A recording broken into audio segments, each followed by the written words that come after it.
¿Qué tal? ¿Cómo les va?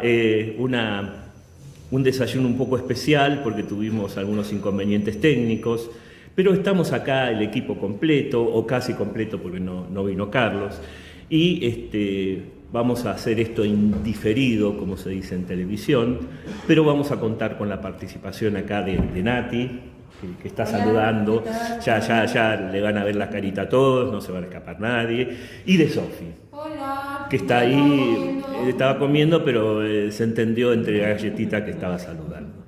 Así que bueno, no voy a poder lamentablemente leer sus saludos, no voy a poder, más aún, más importante, leer sus comentarios, porque no hay internet, de manera que decidimos con Pepe a último momento este plan B, para que por lo menos poder compartir esto con nosotros, que somos un equipo, que somos una comunidad, e ir charlando de este tema que hoy nos toca.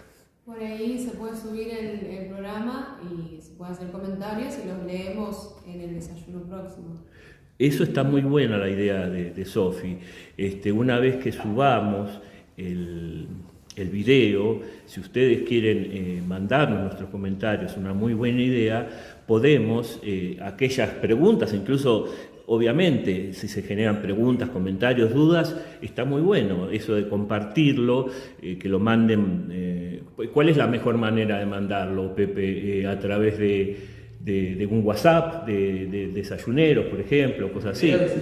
No, las dudas de la gente, que las suban en Facebook o que las suban en WhatsApp, por ejemplo. Sí, porque la idea es subir el video a Facebook. Y ahí se puede comentar. Sí. Perfecto, bárbaro. Entonces, recojo la idea de Sofi, me parece que por lo menos pueden participar con delay, pero pueden participar al fin, así que reitero esto. Bueno, la idea entonces, una vez que vimos el tema del cielo, el tema cómo explicamos que el cielo estaba lejos de esas caricaturas tan tontas y a veces descalificantes de un eterno aburrimiento, veíamos tanto como nosotros íbamos a crecer eternamente en un amor que es inimaginable, que es el amor entre el Padre, el Hijo y el Espíritu, que rompe todas nuestras posibilidades de concepción, que no va a ser estático, va a ser un eterno crecimiento en nuestro propio ser, algo inimaginable. Y justamente cuando uno ama, la novedad continuamente tiene lugar en la existencia de uno. Y esa novedad va a hacer crecer, por la gracia de Dios, más allá de nuestros propios límites, siempre siendo criaturas, siempre amando a Dios, pero en ese eterno dinamismo de amor y conocimiento que son las antípodas de un aburrimiento. Va a ser colmar permanente y continuamente nuestra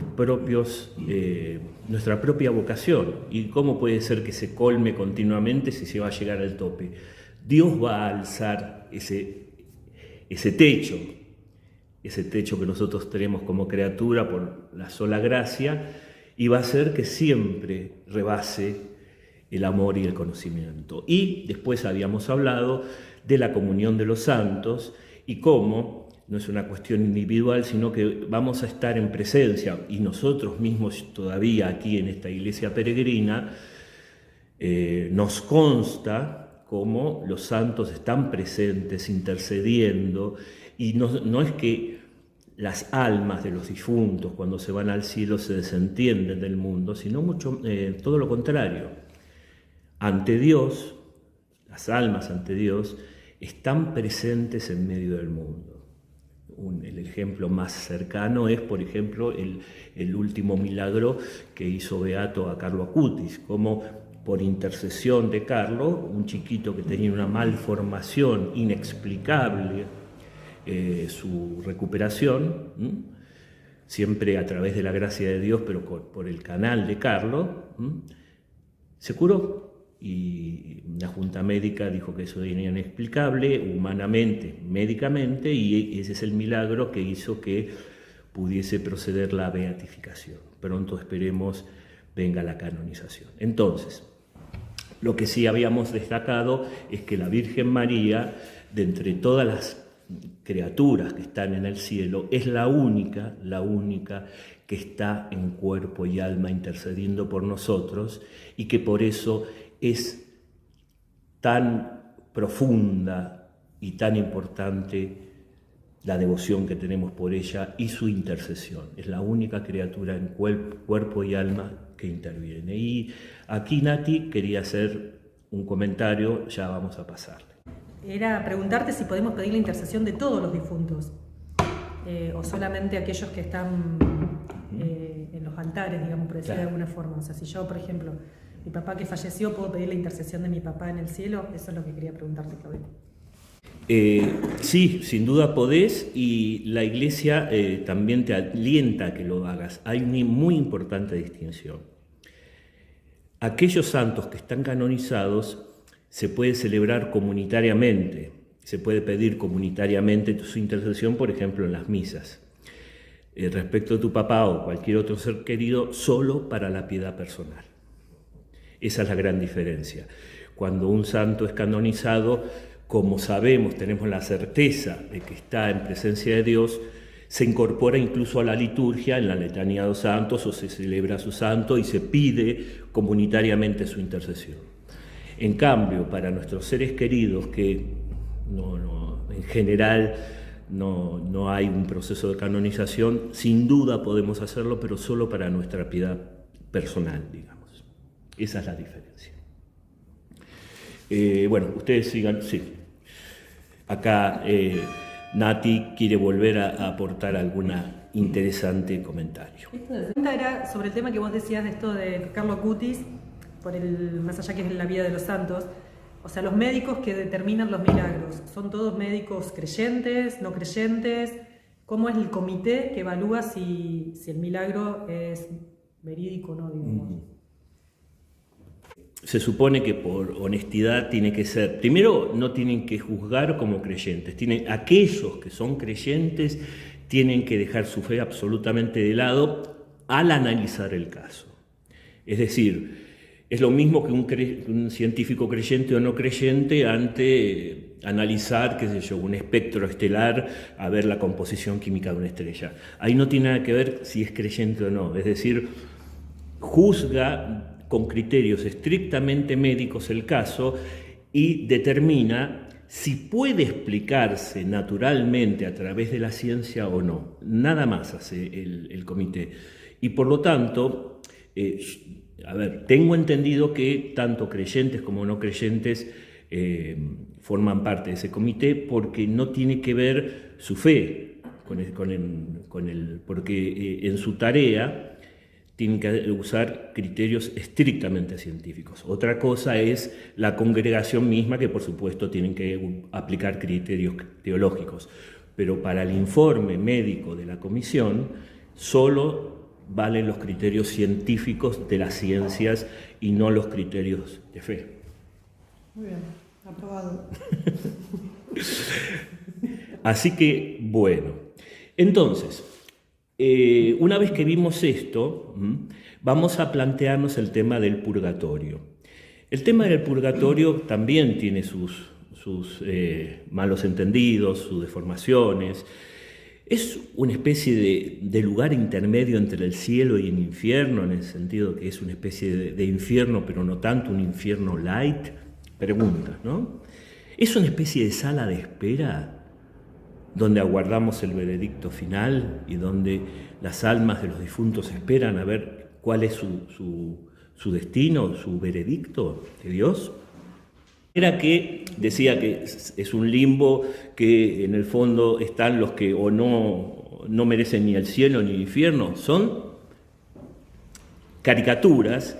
Y ahora vamos primero, como siempre hacemos, primero vamos a hacer un paso de mencionar brevemente dónde aparece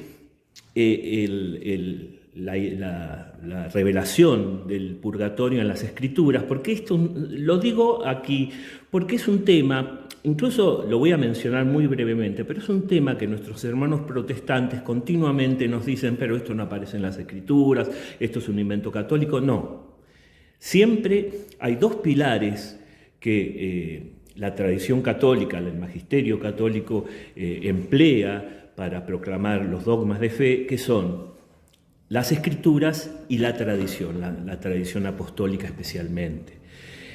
Y vamos a ver que hay algunos textos muy fuertes donde aparece el tema de la purificación de los muertos.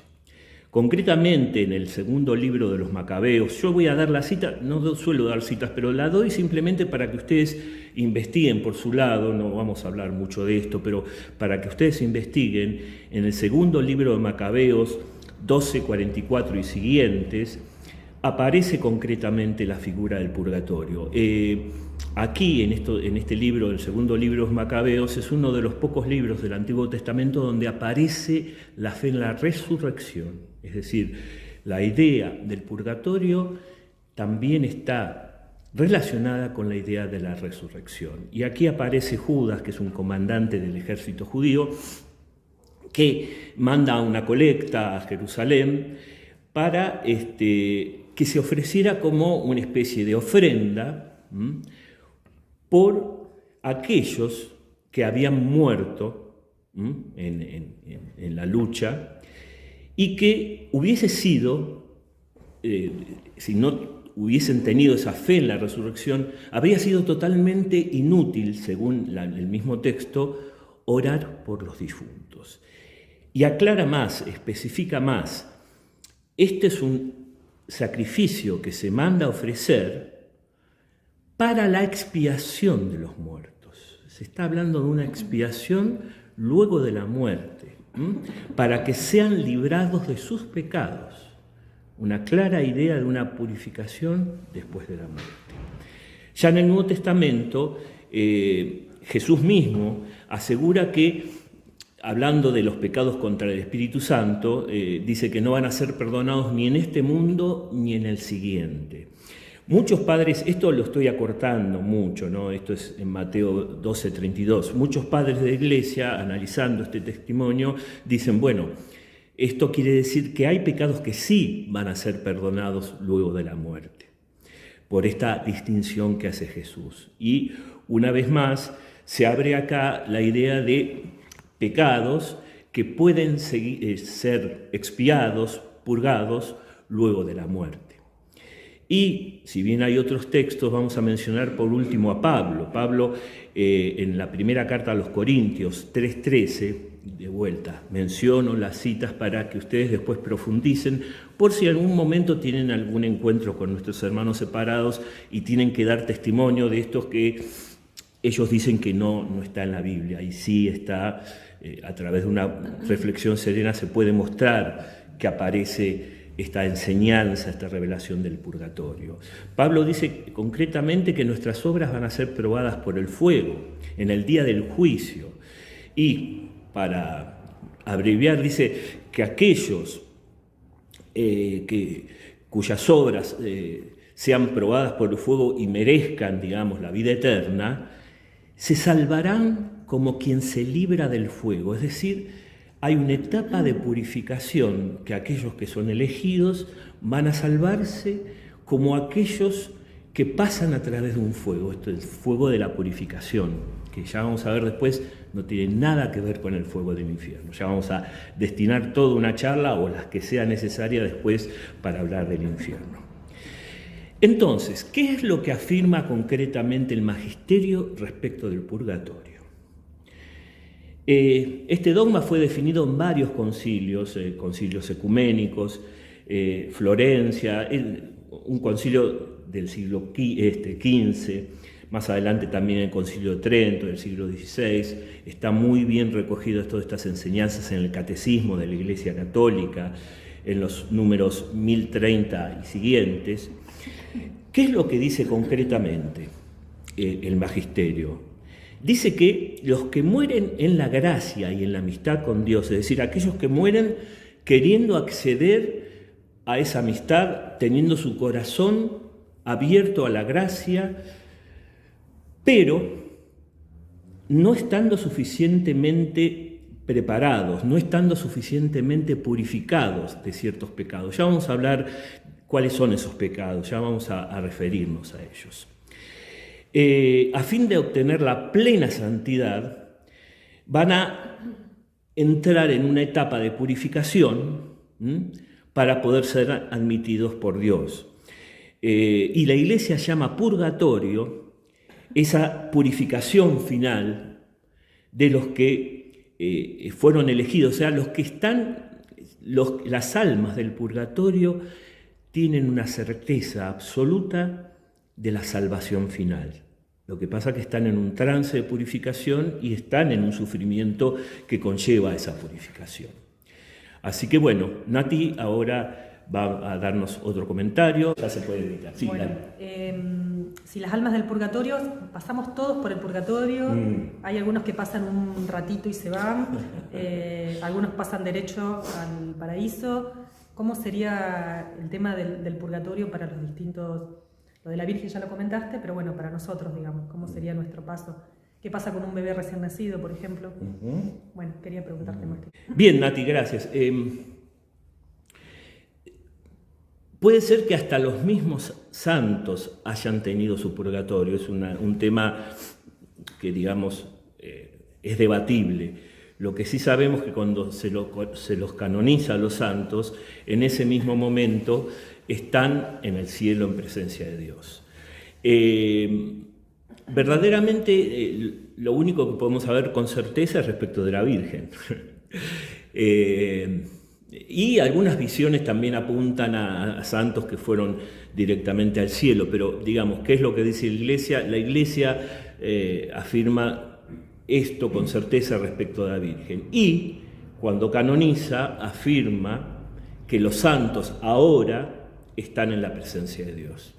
No dice si pasaron o no por esa etapa. Y esa etapa misteriosa, porque por supuesto que tienen un cierto tiempo, hay un cierto antes y después, porque evidentemente una etapa de purificación necesita un proceso de un tiempo. Pero no sabemos qué tipo de tiempo. No es el tiempo cronológico que mide mi reloj. Eso es un misterio. Es un misterio que no sabemos muy bien en qué va a consistir ese tiempo, porque sin duda al ser un proceso va a haber una especie de historia, de devenir, de antes y después, pero no podemos usar las categorías de nuestra historia, ¿no? Más que eso no podemos decir. Y tampoco podemos afirmar si nosotros, lo más probable es que todos tengamos que pasar por... Ahora cuando hablemos de qué son esos pecados veniales o esas deudas pendientes, digamos, ya vamos a hablar de eso, solamente podemos decir que en la medida que tengamos este lastre con nosotros, nos va a sobrevenir esa etapa de purificación al morir y que no vamos a poder medir con los tiempos cronológicos y que tampoco es lo mismo para todas las almas. No es lo mismo el lastre de un alma que murió en un casi perfecto estado de santidad que en otra que murió también queriendo la santidad, pero a lo mejor mucho más alejado, ¿no? Y para eso está la vida en la fe, ¿no? Para purificarnos de todo eso, ¿no? ¿Y los mártires? Y los mártires y los niños nacidos sin, o sea, los niños nacidos sin conocimiento de razón, sin conocimiento, ¿no? sin alcance de la razón, ¿no? Respecto de los mártires, de vuelta, lo que afirmamos es que incluso si no fueron bautizados hay lo que se llama el bautismo de sangre. Lo que sabemos y que tenemos absoluta certeza es que alcanzan la salvación por el mismo hecho del martirio. Ese mismo martirio les hace alcanzar la salvación. No dice nada respecto del purgatorio esto. Y respecto de los niños que murieron sin alcanzar la razón, lo que nos dice nuestro sentido común es que no van al purgatorio, sino directamente al cielo. ¿Por qué? Y porque no tienen ningún pecado personal que con el pecado original. Con el bautismo que puede ser bautismo concreto, sacramental, o lo que llama el bautismo de deseo, es todo un tema que habría que desarrollar. Siempre con el bautismo, porque nadie se salva sino a través de la mediación de Cristo. Es decir, que todas las almas que van al cielo porque de alguna manera fueron bautizadas de manera sacramental o con deseo implícito, explícito. Es un tema que tal vez podamos desarrollar ese interés en otro momento, pero todos en virtud de ese sacrificio de Cristo en la cruz que nos abrió la puerta del cielo. Lo que estamos diciendo es que esas almas, por supuesto, al no tener pecados veniales, porque un chico o un fruto de un aborto o un chico de corta edad, por supuesto que no puede pecar porque no tiene ni conocimiento de libertad para pecar. De manera que tiene solo el pecado original que fue lavado por su bautismo. De manera que esas personas no pasarían por el purgatorio porque no tienen penas personales, en principio, que purgar.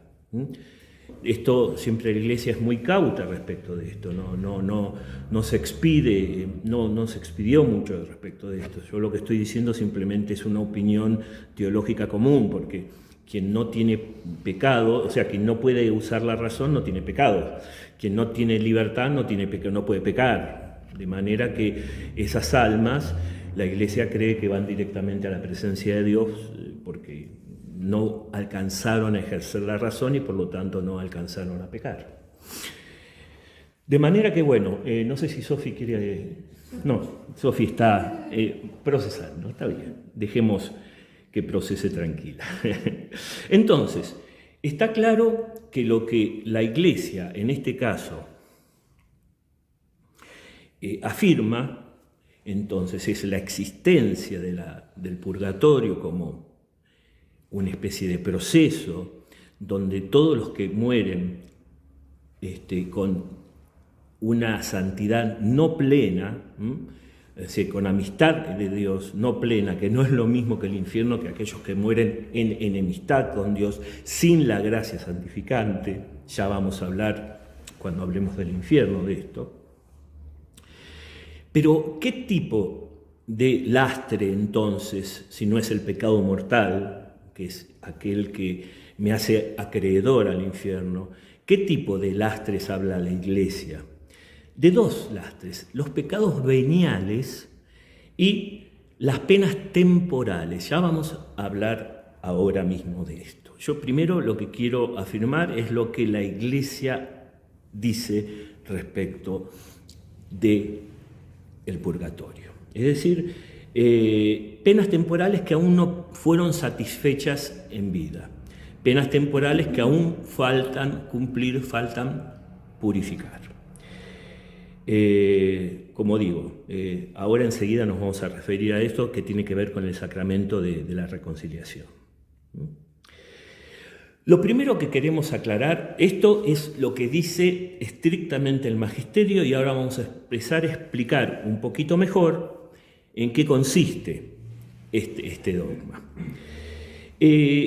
Primero, la necesidad de purificación que continuamente Jesús ha expresado en muchas de sus sermones y parábolas, diciendo que por un lado debemos estar preparados cuando, por ejemplo, venga el esposo, en la parábola de las vírgenes necias y sabias, o la parábola de el invitado que fue echado fuera porque no tenía el traje de fiesta. Son todas parábolas que nos hacen ver que tenemos que estar preparados interiormente para cuando Jesús regrese. Es decir, tenemos que estar ganados por la santidad para entrar en el ámbito de lo que, con imágenes bíblicas muy recurrentes, se habla del banquete, de bodas, el banquete escatológico, donde todos los invitados se sientan a la mesa y comparten ese banquete con la alegría del Señor.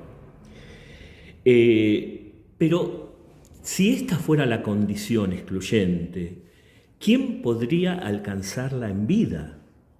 Porque todos tenemos nuestras zonas oscuras. Ninguno de nosotros está perfectamente vestido.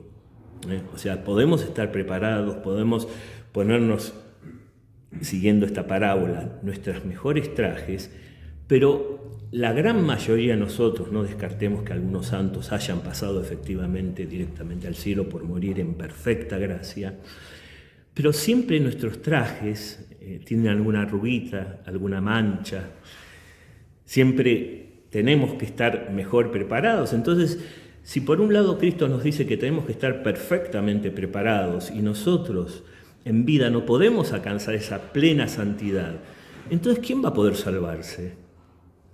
Es decir, nos está llamando a un banquete del cual nadie puede participar, porque la mayoría de nosotros, siempre exceptuamos a la Virgen María, que sabemos por dogma que murió perfectamente inmaculada, todos tenemos nuestras, lo que decimos manchas o arrugas, nuestras zonas oscuras, nuestros pecados que cargamos. Sin duda, todos lo tenemos, desde el Papa hasta el más humilde de nosotros. Todos tenemos nuestras zonas oscuras. Por eso, la clave acá está en que la redención consiste no tanto en mostrar una piedad farisea que ante Dios se crea intachable, te doy gracias porque soy puro, porque soy santo, y no como este pobre infeliz que pobre está golpeándose el pecho lleno de pecados. Eso es la piedad farisea que Jesús rechaza, sino admitir humildemente que somos pecadores, convertirnos y entregarnos a la misericordia de Dios. Y eso termina siempre en el sacramento de reconciliación. Fíjense qué interesante la diferencia entre Pedro y Judas, ¿no? El pecado de Pedro no fue menos grave que el de Judas. Ambos pecados fueron terribles, y no es que el pecado de Judas fue el más terrible de todos, y por eso sabemos que Jesús en los diferentes evangelios prácticamente condena a Judas por su pecado. Pero no fue por su mismo pecado, porque Pedro también lo entregó a Jesús. Al negarlo lo entregó. No son muy diferentes. Entonces, ¿en qué diferencia? ¿Cuál es la gran diferencia entre el pecado de Pedro, que fue el primer papa, y el pecado de Judas, que terminó suicidándose? La gran diferencia fue que Judas se quedó atrapado en su culpa. Judas no aceptó la misericordia de Dios. Judas no se dejó perdonar por Dios. En cambio, Pedro, con humildad, aceptó su miseria, y así como lo negó 3 veces, en el Evangelio de Juan aparece que 3 veces Jesús le pregunta si lo ama. Y Pedro, como un gesto de arrepentimiento interior que ya había tenido, contesta que sí. De manera que aquí está la diferencia entre el encerrarse en sí mismo, en el orgullo, en la autosuficiencia, en la culpa, en un remordimiento que no acepta el perdón de Dios, y humildemente dejarse perdonar por Dios. Como dice el Papa, dejarse misericordiar por Dios. Y aquí Sofi quiere hacer un comentario, de manera que sí, todos estamos festejando esta intervención, así que ahora pasamos a nuestra querida panelista. Bueno, ya me desperté, estoy bien. No, quería hacer un mini comentario bueno, acá Pepe también estamos viendo un curso de espiritualidad con la hermana Guadalupe, y en uno de los videos del curso decía de que en parte no querer ser perdonados por Dios o no aceptar nuestros pecados es ser orgulloso también, porque es decir, yo pequé, ¿cómo puedo pecar yo? O sea, yo no puedo pecar, yo no me acepto que yo haya pecado, que yo me haya equivocado.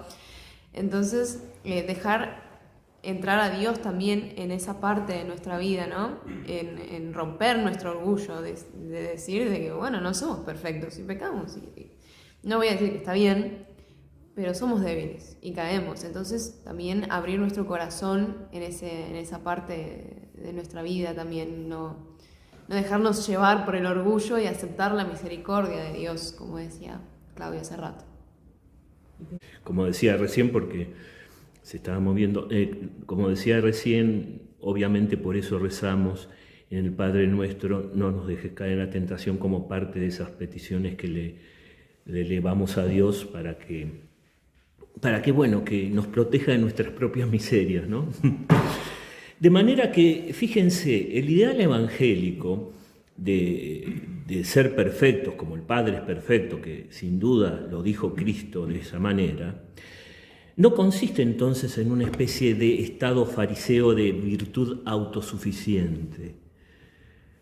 El ser perfectos, según el ideal evangélico, es permitir que Dios nos ame y amar a Dios. La perfección la alcanzamos a través de abrir nuestro corazón al amor de Dios y retribuir ese amor a través, por supuesto, del cumplimiento de los mandamientos. Amar al prójimo, amar a Dios ante todas las cosas, amar al prójimo y obrar en consecuencia. Y fíjense qué lindo esto, que la Virgen María es la única criatura que tuvo esta condición de no tener pecado. No estamos hablando de Jesús, que es persona divina, estamos hablando de una criatura humana. María no tuvo pecado, desde el momento de la concepción no tuvo ella pecado alguno. Y sin embargo, lejos de caer María en el fariseísmo, porque tenía todas las razones del mundo para caer en el fariseísmo y decir gracias Señor porque no soy como ese pobre infeliz. Sin embargo, porque era virtuosa, porque estaba en la gracia de Dios, mucho más profundamente estaba en la gracia de Dios, fue el modelo de la perfecta humildad. Nunca se la creyó, como dicen los chicos. Lo dicen todavía, espero, ¿no? Se la creyó. Siempre tengo que preguntar porque estoy desactualizado, pero no, creo que me entienden. Nunca se la creyó. Fue el modelo de perfecta humildad.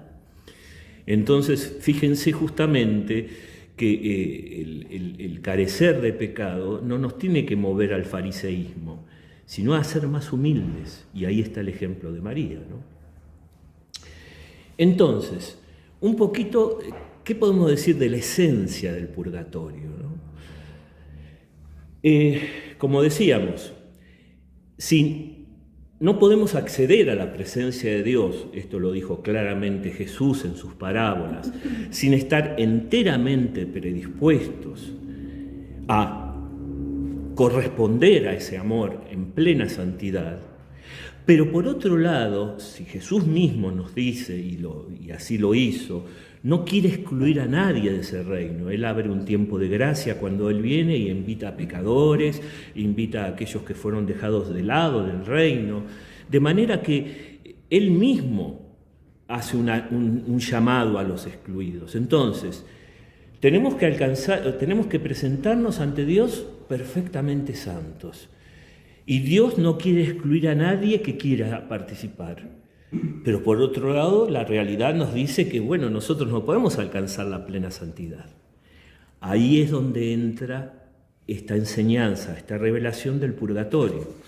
Es decir, porque no podemos alcanzar la perfecta santidad en vida, por misericordia de Dios va a haber una etapa de purificación donde Él nos prepare con el fuego de su amor a poder acceder a su plena presencia. Y acá Nati quiere hacer un comentario y ya le vamos a pasar. Bueno, quería hacerte dos preguntas en base a lo que estabas mencionando recién. La primera es, ¿qué pasa si yo no llego, por ejemplo, me muero básicamente y no llego a estar en gracia por alguna razón? Sí. O sea, por alguna razón no me pude confesar o no estoy en gracia y bueno, nada, me muero, digamos. ¿Qué pasaría conmigo, que soy una persona practicante, por ejemplo? Eso por un lado. Y por otro lado, lo que te quería preguntar es por la gente que no conoce a Dios, que por alguna razón nadie le contó de Dios o no saben de Dios y nada, mueren también sin justamente tener esa dicha. Entonces, ¿qué pasa con esas dos caras, digamos? Con la persona que es practicante y no muere en gracia por alguna razón, y con la persona que nunca llegó a conocer a Dios, no tuvo la oportunidad, porque nosotros no se lo contábamos o por lo que sea, ¿qué pasa con esa alma también? Gracias, Nati, muy interesantes las preguntas. Por un lado, quien muere sin haberse confesado, pero con la intención de acceder al sacramento de la confesión y por alguna razón, no sé, pongo el ejemplo más tonto de todos, quiero ir a confesarme y antes me atropella un camión. Claro, es el ejemplo más burdo. Obviamente esa persona murió en gracia, ¿Por qué? Porque su ser quería alcanzar la confesión, quería la intención, o sea, tenía la intención de confesarse. ¿En pecados mortales también? Sí, en pecado, o sea, tenía la intención, de manera que su mismo arrepentimiento, que por supuesto a través de los canales normales que pone la Iglesia, es a través del sacramento de reconciliación, esa persona ya con su predisposición, que repito, no reemplaza la confesión porque la persona quería ese sacramento. Esa misma predisposición es lo que la hace morir en gracia. Después se hablará de este tema de las penas pendientes que le cupieren en caso de pasar por el purgatorio, pero es una persona que sin duda murió en gracia. ¿Por qué? Porque quería el sacramento de la... Es otra cosa decir, yo me confieso con Dios solo, no me sí, debo tener algún pecado, que puede ser que sea, pero me confieso solo. No. Se trata de la actitud eclesial de querer confesarse, que se entienda bien, querer completar mi arrepentimiento con el sacramento de la confesión. Por una cuestión que no depende de mí, no pude hacerlo. Esa persona muere en gracia. Pero porque quería la confesión, como las personas que mueren antes de confesar, de bautizarse, tienen como una especie de bautismo de deseo. Pasa un poco lo mismo con aquellas personas que quieren el sacramento de la confesión y mueren sin poder lograrlo, ¿no?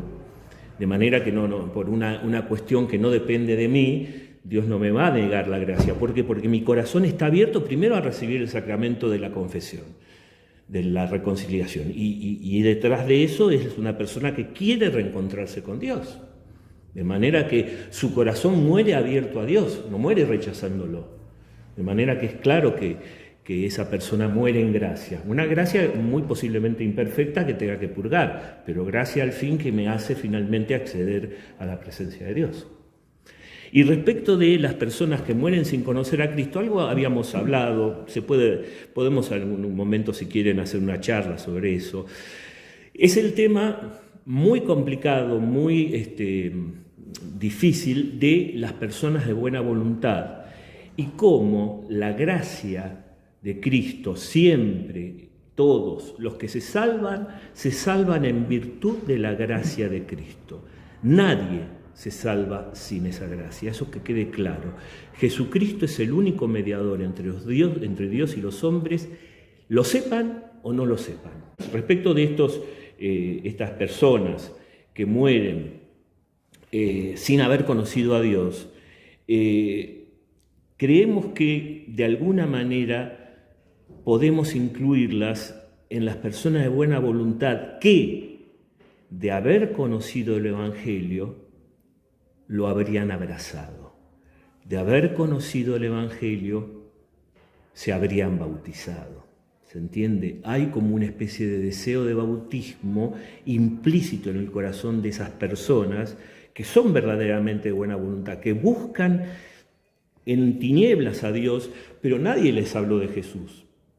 Entonces, de vuelta, ahí está el tema. Esto lo desarrolla muy bien tanto Gaudium et Spes, el documento del Vaticano II, Gaudium et Spes, número 22, como otro documento del Vaticano II que se llama Lumen Gentium, sobre la Iglesia, en el número 16. Dice en estos documentos, también lo reafirma después Juan Pablo II, que estas personas, mientras que traten de vivir con los valores que Dios les puso en su conciencia y buscando ese evangelio que nadie les predicó, y por eso la urgencia de la evangelización, estas personas están buscando como en tinieblas a Dios. Y en cuanto haya alguien, un misionero que les presente a Dios, estas personas de buena voluntad van a aceptar la buena nueva y se van a bautizar. Por eso en este caso se habla de bautismo de deseo, aunque vivan en una selva y nunca hayan oído hablar de Jesucristo. Pero tiene que haber en ellas una especie de fidelidad con su recta conciencia y hacer lo que esa conciencia donde Dios participa poniéndole esos principios fundamentales, morales que está en todo ser humano y que muchas veces tapamos, si siguen eso, van a querer bautizarse, no bien escuchen la palabra de Dios. No sé si con eso contesto. Sí, muy bien, felicitaciones. A la nota, señorita. Vamos a ver cómo el promedio. Bueno, después voy a ver el boletín, no sé si me va a dar, si tengo que ir a marzo, bueno, qué sé yo. Prepararé alguna materia que me acá me dé. Y hablando de eso, era una cosa que yo quería proponerles, pero bueno, un poco según creo que fue Sofi que sugirió que suban esto, si ustedes tienen alguna sugerencia, suban al WhatsApp o directamente al Facebook. Experiencias, así como hablamos antes de experiencias de comunidad, de cielo, también podemos haber tenido experiencias de purificación ya en esta vida. Sin duda, muchas experiencias que anteceden lo que va a significar esa purificación. De manera que también sería interesante recoger esta propuesta y compartir, si ustedes quieren, experiencias que nos hicieron purificar, como una especie de vislumbre de lo que va a significar. Como por ejemplo, a ver, no se me ocurre, una experiencia de purificación. Y bueno, una experiencia de purificación puede ser una experiencia, por ejemplo, ante un remordimiento bien tomado, es decir, cuando nosotros hacemos algo que no corresponde, nos remuerde la conciencia. Podemos caer en una especie de depresión, nos pasa a todos, o podemos tomar esto como una experiencia de humildad. Qué mal que estuvimos acá, esto es algo que es una miseria, reconocerla, señalarla, por ejemplo, hablar de más, opinar sin saber, por ejemplo, ¿no? Y juzgar a una persona sin haber conocido su realidad. Después conocemos la realidad de esa persona y nos arrepentimos. Nos arrepentimos, por ejemplo, de haberla prejuzgado. Esa experiencia donde percibimos, qué rápido juzgo a las personas. Es una experiencia de purificación porque hay como una especie de arrepentimiento y hay un dolor. Pero si ese dolor no se queda encerrado en nosotros mismos y fructifica para ser una mejor persona, es una típica experiencia de purificación. Porque salimos mejores. Después volveremos a caer, volveremos a encontrar otros pecados, pero cuando tomamos esa experiencia de purificación, esa experiencia de remordimiento, como algo a través de lo cual, por la gracia de Dios, puede dar fruto, sin duda que es una experiencia de purificación, porque ahí donde nos aprieta digamos, la piedrita, el zapato, y podemos moldearlo un poquito. Y reconocemos que es por nuestras propias miserias, en caso de prejuzgar, por ejemplo, ¿no?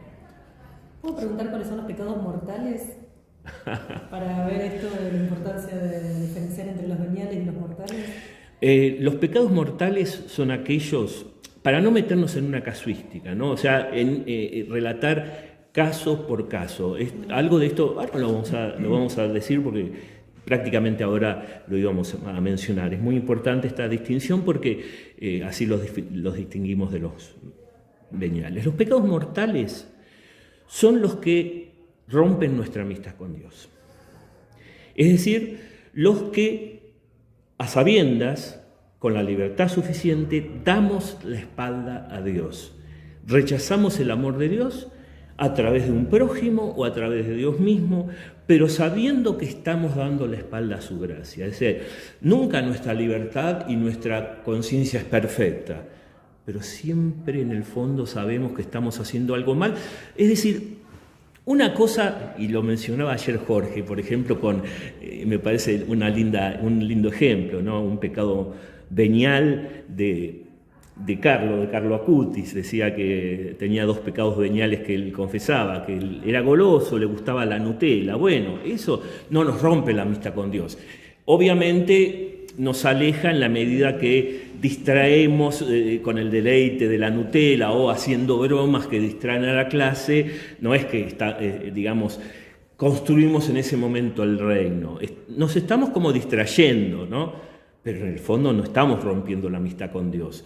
Es como una especie de venia, justamente de ahí la palabra venial, porque es un pecado que disminuye nuestro amor a Dios. ¿Por qué? Porque, como dice el mismo Carlos, ¿no? Es como que al hacer una broma que, en el fondo, a ver, una cosa es una broma para animar a una persona que está triste o entablar amistad, y otra cosa es una broma tipo ocurrencia para que todos se fijen en mí. Ese tipo de bromas me hacen a mí el centro de atención, y en la medida que yo soy el centro de atención disminuye mi amor hacia Dios. Como el mismo Carlos decía, la conversión es dejar de mirarme a mí mismo y elevar la mirada a Dios. Sin ser pecados que rompen mi amistad con Dios, porque un momento de goloso no me hace perder de vista lo que llama el fin último, ¿sí? El fin último, que es conseguir mi santificación, es distraerme, es fijar la mirada un poco en mí mismo y deleitarme con ese Nutella, por ejemplo. Ese es un pecado venial, un pecado que, ya les digo, no rompe nuestro amor con Dios, pero ojo, a través de repetir pecados veniales, había un autor muy bueno que decía, ojo con las velas que poco a poco se van extinguiendo. Si yo no me convierto y no me confieso periódicamente esos pecados veniales, poco a poco se van acumulando y el oxígeno que alimenta la vela poco a poco se va extinguiendo. Si solamente me quedo en mi propia glotonería, en que todo el mundo se fije en mí por lo ingenioso que soy con mis bromas, usando los dos ejemplos del beato Carlo Acutis, y podemos perder de vista el fin último. Pero los pecados mortales son los que soplan y de golpe extinguen la vela. Es un claro, qué sé yo, hay tantos pecados mortales que uno puede... Los pecados capitales, los mandamientos, ¿cómo no eran los Claro, bueno, los 10 mandamientos, si yo no amo a Dios sobre todas las cosas y persisto en eso, obviamente es un pecado mortal. Si yo no desprecio a mi hermano, eso es un pecado mortal. Obviamente, de vuelta, teniendo plena conciencia de eso, sabiendo que yo estoy rechazando a Cristo cuando lo rechazo, Él pidiéndome ayuda y yo pasando de largo. De vuelta, no quiero hablar de casuística, es decir, de casos particulares, porque juegan muchas cosas. Pero sin duda, nosotros mismos sabemos cuando un pecado es mortal, porque sentimos que dentro de nosotros objetivamente rompimos una amistad, que es la amistad con Dios. Y si no nos convertimos de ese pecado mortal, quedamos poco a poco encerrados en nosotros mismos, ¿no? De manera que con los pecados veniales persistimos en la amistad con Dios y no perdemos de vista el fin último. Eso es muy importante, lo del fin último. El fin último es nuestra santidad. El fin último es alcanzar la santidad para estar en presencia de Dios en el cielo. Los pecados veniales es como que retrasan o distraen ese camino, porque además tenemos que ver nuestra vida como peregrinos, ¿no? Como algo puntual. Que en la medida que somos peregrinos y nos distraemos de ese fin último, bueno, eso puede ser un pecado venial, en la medida que seguimos caminando hacia ese fin último. Un pecado mortal es decir, acá me planto, doy la espalda y ya no me interesa santificarme. ¿Por qué? Porque me interesa más la fama, el dinero, el poder, el goce. Hago de eso el centro de mi vida y empiezo a actuar en función de esos valores, desvalores que sacan a Dios de mi fin último. Eso claramente es un pecado mortal. O sea, más allá de los casos concretos, uno sabe cuándo es un pecado mortal porque rompe esa amistad con Dios y pierde de vista el fin último. Ahí es urgente el sacramento de la reconciliación. No sé si se entiende la diferencia. Es decir, por eso los veniales son como venias. el beato, pobre beato Acutis, parece que lo estoy usando excusa para no hablar de mis propios pecados veniales, o qué sé yo, o si ustedes quieren colaborar, ¿no? Pero como los mencionaron y Claro, uno pobre, sí, pobre se escuda en el beato, pero porque sabe que el beato ya es beato y está en la presencia de Dios, entonces, y sabe que no se va a enojar cuando lo mencionemos, porque él mismo lo mencionó, ¿no? Y bueno, con estos pecados veniales que él mismo confesaba, era como una venia, nunca perdió de vista él el fin último. Explícanos qué es venia. Venial es una venia, quiere decir que es como un permiso, la venia significa permiso etimológicamente, un permiso que en realidad nos damos nosotros mismos, no que se da Dios. Un permiso pues es como una especie de, no, sin perder de vista el fin último, paramos para mirarnos un poco el ombligo, digamos. O nos relajamos. Sí, claro, a ver, nos relajamos. No, a ver, sí, a ver, me gustaría saber, qué sé yo, cuando practicamos un deporte nos relajamos y no estamos haciendo un pecado venial. Me gustaría, a lo mejor tienes razón, estoy tratando de reflexionar. ¿Sabés qué? Me parece, nos relajamos, pero nos relajamos no poniendo en juego a lo mejor cosas que Dios nos dio, que son muy importantes, como hacer un deporte, como tomar una cerveza con sus amigos, como decía. No me refiero a ese tipo de relajación, sino el tipo de relajación de descuidarnos 2 minutos y chao. Descuidarnos, pero descuidarnos en el sentido tal vez de mirarnos nuestro ombligo, ¿no? Tal vez en ese sentido, sí, sin duda, Sofi. Descuidarnos, no porque tenemos que estar en vilo continuamente, pero a veces pesa más a lo mejor ese deseo que tenemos todos, de hacer un poquito nosotros el centro de la vida. Entonces, de repente, cuando nos detenemos y nos deleitamos y agarramos un segundo pedazo de torta o hacemos los chistes o cuestiones también como descuidamos nuestro cuerpo, aquellos que fuman o una copa más, o no sé, no quiero entrar, hay mentiras que a lo mejor nos quieren hacer salir del paso, o sea, sí, lo que llamamos mentiras piadosas, a veces sin razón, porque mentimos porque en el fondo queremos medio salir del paso de una situación y no quedar como unos tontos, por ejemplo, no sé. Son cuestiones donde nos miramos el ombligo y sin perder de vista que somos peregrinos, sin romper la amistad con Dios, nos permitimos ponernos en el centro, ¿no es cierto? Tal vez sea un poco eso. No sé la hora que es. Sí, yo creo que ya podemos... sí, tenés razón, gracias, Nati. Sí. No, está bien, no, pero está bien. En vez de mirar, miro la cantidad de tiempo. Entonces, hay una... no quería dejar de esto sin explicar, porque habíamos hablado que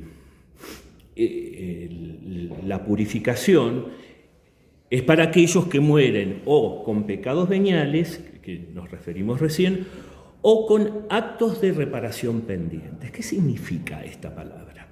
Nosotros sabemos que cuando vamos a confesarnos, primero tenemos que arrepentirnos de nuestros pecados y tenemos que confesarnos.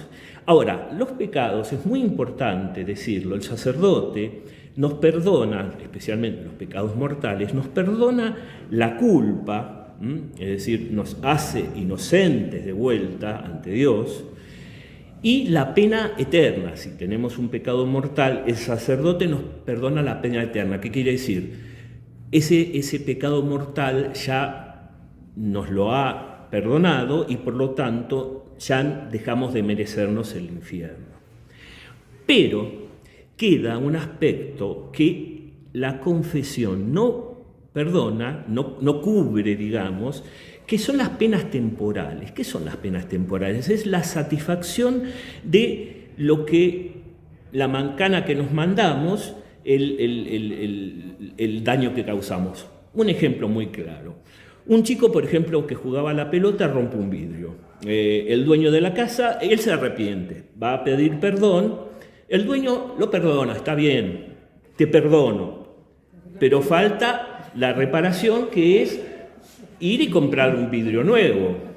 ¿Se dan cuenta? Esa es el acto de reparación pendiente, que a lo mejor morimos sin comprar un vidrio nuevo. ¿Se entiende la comparación? Es decir, muchas veces esa reparación, ¿a través de qué se da? A través de la oración, a través de actitudes de caridad, a través de las ofrendas, de actos de piedad. ¿Cuántas veces rezamos por el alma del purgatorio? Porque también podemos hacer ese acto de reparación por las almas del purgatorio. Es decir, son las penas temporales que significan nuestra obligación de reparar el daño cometido. Muchas veces, o por pereza, o porque nunca somos suficientemente santos, o tenemos la suficiente predisposición para reparar los daños que cometemos, esas son un poco lo que la Iglesia llama estas penas temporales que nos hacen que nuestra muerte, no muramos totalmente ganados por la gracia. Y ahí es donde entra nuestra purificación y donde nos damos cuenta que fue nuestra propia responsabilidad, y con esto cierro, fue nuestra propia responsabilidad la que hizo que dilatáramos nuestro encuentro con Dios. La percepción que por nuestra propia responsabilidad estamos dilatando nuestro encuentro con Dios y ante ese Dios que es puro amor, es justamente esa pena de purificación. Cierro con esto y después vamos a retomar un poquito el purgatorio la vez que viene. Me gustó mucho una frase de Santa Catalina de Génova, una santa del siglo XV, que dijo lo siguiente: el amor de Dios es un solo fuego. Es un solo fuego que todos recibimos, ¿no? Lo experimentamos, podemos experimentarlo como infierno, como purgatorio o como cielo, según sea el estado espiritual del que se sumerge en él. Es muy bonito esto, porque ya lo vamos a ver más adelante, ese fuego, para aquellos que lo rechazan, va a ser un infierno, porque Dios nos está amando y nosotros estamos diciendo que no. Es el infierno del eterno no a Dios. Ese fuego nos consume y nos produce un sufrimiento eterno. La purificación es ese fuego que nosotros vemos que está ahí, que nos está purificando, que no podemos llegar al corazón de ese fuego que es el pleno amor de Dios. ¿Por qué? Porque nos está retrasando nuestras propias faltas. Ardemos en deseo, hablando del fuego, de estar con Dios, pero son nuestras faltas las que nos hacen no estar suficientemente preparados para acceder. Ese fuego purificador es justamente el purgatorio, o el fuego que experimentan las almas de los santos en el cielo, que los abraza totalmente, abraza con S y con Z, es decir, los hace arder y los abraza con Z de puro amor. Y ese es el amor que también los santos, a través de ellos como canal, hacen llegar a nosotros.